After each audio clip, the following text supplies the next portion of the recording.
কি ভাবছো? তুমি তো ঘরের বউ, তোমার আবার কোনো সমস্যা আসবে না? তাহলে কিভাবে তুমি সফলতা পাবে? যখন সফলতার পথে পা বাড়াতে যাবে দেখবে একটার পর একটা সমস্যা আসবে। সেই সময় যদি হেরে যাও তাহলে কি করে চলবে বলো তো? তখন তোমাকে আরও মন দিয়ে কাজ করতে হবে। তুমি যদি কোনো জিনিস এত সহজে পেয়ে যাও তার মূল্য তো তুমি দিতে পারবে না। তোমার কাছে মনে হবে যেন তুমি হাত বাড়ালেই পেয়ে যাচ্ছ। তার চেয়ে জিনিসটা অনেক কষ্ট করে পাওয়া জিনিসটাও তোমার কাছে অনেক যত্নে রাখবে তুমি। যতই বাধা আসুক, ঘরের বউ বলে যে তুমি সফলতা দিকে এগোবে না তা কিন্তু নয়। কন্টিনিউ তুমি কাজ করে যাও, একদিন না একদিন তোমার সফলতা নিশ্চয়ই আসবে। কারো কথায় গুরুত্ব না দিয়ে নিজের মনকে শক্ত করে তুমি যে কাজটা করছো সেটাই তুমি মনোযোগ দিয়ে করো। হ্যাঁ, সংসার আছে, বাচ্চা আছে, স্বামী আছে, সবাই আছে তোমার কাছে। তোমার একটু প্রবলেম হবে, তাও তোমাকে কষ্ট করে তুমি যেদিকে পথ চলছে তোমার সেই পথেই তুমি এগিয়ে যাও। নমস্কার বন্ধুরা, আমি মৃন্ময়ী। আমার একটি ফুল ব্লগে তোমাদের সবাইকে জানাই অনেক অনেক স্বাগত। তো বন্ধুরা, তোমাদের সাথে গল্প করতে করতে আমি অনেক কাজ আগিয়ে ফেলেছি। তো সকালবেলা ঘুম থেকে উঠে একটা মিষ্টি বাতাস নিয়ে নিলাম। তো খুবই সুন্দর লাগছিল সকালের দৃশ্যটা। তো তারপর আমি সকালবেলা উঠে বাসি কাজটা সেরে নিয়েছিলাম। তো এখন আমি ঘরদোর ঝাঁটিয়ে নিচ্ছি।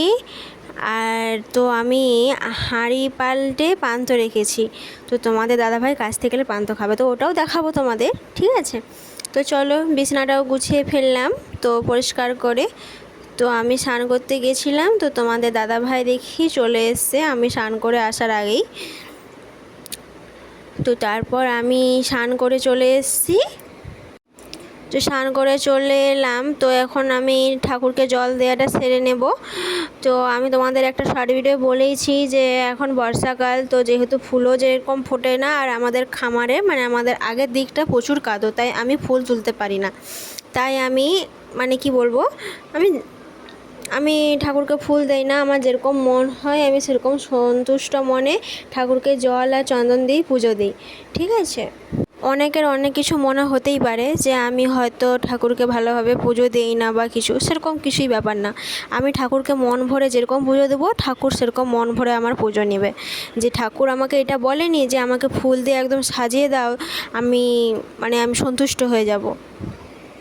তো আমার বেটু ঘুম থেকে উঠে পড়েছে, ওকে ব্রাশ করে আমি নিয়ে চলে এসেছি। তো তারপর আমি ওকে কি বলবো, চিরুনি করে দিলাম। তো তারপর আমি তোমাদের দাদা ভাই আর আমার বেটুর জন্য শরবত করে নিয়েছিলাম। তো শরবত সবাই খেয়ে নিয়েছি। তো এখন কি রান্না হবে সেটাই দেখাবো। তো আমি আনাজ সব কুটে নিয়ে নিয়েছি। তো একটা চচ্চড়ি হবে, মাছ আলুর ঝোল হবে, ডাল হবে, তো আর হবে উচ্ছে আলু ভাজা, আর একটু তেল ছিল, তেলটা ভাজা হবে। তো এই দেখো তোমাদের দাদাভাই এখন পান্তা খেতে বসে পড়েছে, দেখেছো কতগুলো আইটেম, কি বলবো, তোমাদের দাদাভাই পান্তা খেলে এতগুলোই আইটেম লাগে ওর। তো আমি ভাত বসে দিয়েছি, এদিকে এদিকে মাছ ভাজতে বসে দিয়েছি। আর এদিকে দেখো ওই যে কি বলে, ওই যে ডেঙ্গু প্রতিরোধের জন্য মশা আবর্জনা ওগুলো যেন না করে, তো দুটো মহিলা এসেছিলো, একটা গেছে। তো ওর আজকে পিমনি আর বড় পেট সমস্যা এসেছে। তো মেদিনীপুর গিয়েছিল, তো ঘুরে এসেছে। তো ওই যে ওদের সঙ্গে একটু খেলতেছিল। তো আমি তার মাঝখানে বেটুকে স্নান করে এই যে ভাত খাইয়ে দিয়েছি। তো এখন বিকেল হয়ে গেছে। তো বিকেলবেলা দেখো রোদটা কীরকম। তো আজকে প্রচুর গুমার, প্রচুর গরম। তো এরকম রোদ ছেড়েছে বিকালবেলা। তো এখন বাজে 4টা। তো আমাদের ছোটদির বাড়ি থেকে আসার সময় কালকে যে মেদিনীপুর গিয়েছিল, তো আমার ছোটদির বাড়ি থেকে আমার বড় দিদি এই যে পরোটা আর ঘুগনি নিয়ে এসেছে, ওর নিজের হাতে বানানো। তো তোমাদের দাদাভাইয়ের জন্য রেখেছিলাম। তোমাদের দাদাভাই ঘুম থেকে উঠে খাচ্ছে এখন বিকালবেলা। তো ওটাই আমাকে একটু খাইয়ে দিল। তো এদিকে বেটু বদমাশি করছে, ততক্ষণকে আমি চা করে নিই তোমাদের দাদাভাইয়ের জন্য। তো এই যে চা দিয়ে দিয়েছি, আর বেটু তো বদমাশি করেই যাচ্ছে। তো আমারও একটু লোভ সামলালো না, তো তোমাদের দাদাভাইয়ের কাছে একটু আমি চা খেতে চলে গেলাম। তো হ্যালো বন্ধুরা, তো এখনও রাতের কিছু আমি বানাইনি, তাই তোমাদের দেখাতে পারলাম না। তো রাতে আমি কি বানাবো, তো চিন্তা নেই, আমি পোস্ট করব আমি কি বানাবো। তো আজকের মতো আমি ভিডিওটা এখানেই শেষ করতেছি। কালকে আবার দেখা হবে নতুন একটা ভিডিওতে। তো ভালো একটা গল্প নিয়ে চলে আসবো আবার। তো আমার আর কি গল্প, সংসারের এই তো, সংসার মানেই তো কি বলবো, এটাই একটা নতুন গল্প। তো কালকে আবার একটা নিয়ে চলে আসবো। আর যারা আমার ভিডিওটা দেখতেছো, লাইক কমেন্ট শেয়ার যদি ভালো লেগে থাকে তাহলে অবশ্যই করবে।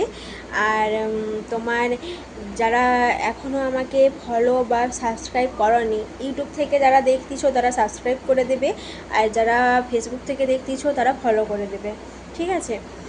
তো সবাই ভালো থাকবে, সুস্থ থাকবে, সাবধানে থাকবে, আর আমার অনেক অনেক ভালোবাসা নিও সবাই। তো সবাইকে গুড নাইট, টাটা।